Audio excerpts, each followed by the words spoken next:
A long time ago in ancient Egypt, there lived a goddess named Nut who ruled the skies, and her husband, Jeb, god of the earth. Not always faithful. She slept with Ra, the god of the sun, and Thoth, the god of wisdom. Time, Nut became pregnant with 5 children, but Ra was very angry because not all those children were his. So he cursed Nut, preventing her from giving birth, but she was still pregnant with her 5 children. Thoth, being the wise guy that he is, went to the moon goddess and tricked her into giving him the light. And he created 5 more days so Nut could give birth. This day, Nut gave birth to Osiris. On the 2nd day, Nut gave birth to Horus. Both were sons of Ra. On the 3rd day, Nut gave birth to Seth, son of Jeb. On the 4th day, Nut gave birth to Isis, daughter of Thoth. On the 5th and final day, Nut gave birth to Nephthys, daughter of Jeb. Osiris was growing up. He was a perfect son, and everyone loved him. He was paired with Isis, soon-to-be wife. She was also perfect. And then there was Seth. He was not such a great kid, and nobody really liked him as much as Osiris, and he was a bit jealous. He paired with Nephthys. She was a very loyal friend to all her brothers and sisters. Seth devised a plan because he was so jealous of Osiris that he would use a box to get rid of him. So as a party was going on, Seth told Osiris that no one could fit into this box. So Osiris took the challenge and climbed into the box. And as he did, Seth shut the box. Seth sent the box streaming down the Nile. Once Isis had heard of what happened, she ran after the coffin, but soon the coffin was out of sight. Isis had wandered everywhere looking for that coffin. She had heard from 2 boys that there was a coffin that had gone by, but had connected to a tree that went to the palace. So she devised a plan to go up to the palace.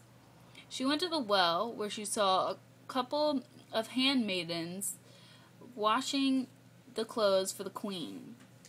She had used some powers and made them smell beautiful. The maidens had come back to the palace. The queen had noticed the wonderful aroma coming off of them, and she was dying to know.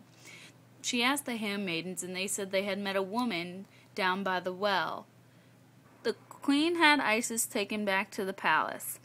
She made Isis the handmaiden to her son, the Prince of Byblos. At night, when everyone was sleeping, Isis would put a charm on the child by putting him in the fire and to make him immortal, because she had grown so fond of him and had a bond with doing this.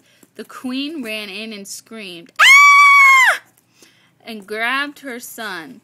As this had happened, the king ran in and asked what was going on. Isis got so enraged, she told him that she was Isis and she was looking for her husband, who was in a tree, whose coffin was in the tree that she wanted. So in shock, they took her to the tree where she retrieved the coffin.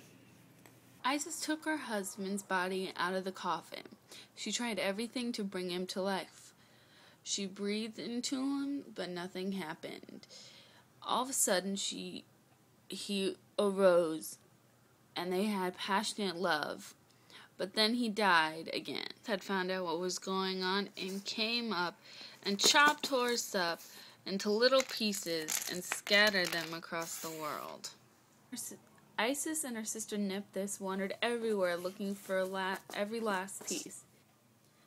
Isis found every last piece of Osiris except for one, his penis. Then she blew life back into him, and they made passionate love, but then he died again. Then Isis had to go into the forest deep to raise her son Horus that she unexpectedly had. As Horus grew up, all he wanted to do was get revenge for his father. So Isis and Horus went to the castle where Seth was waiting, prepared, because he knew Horus was around.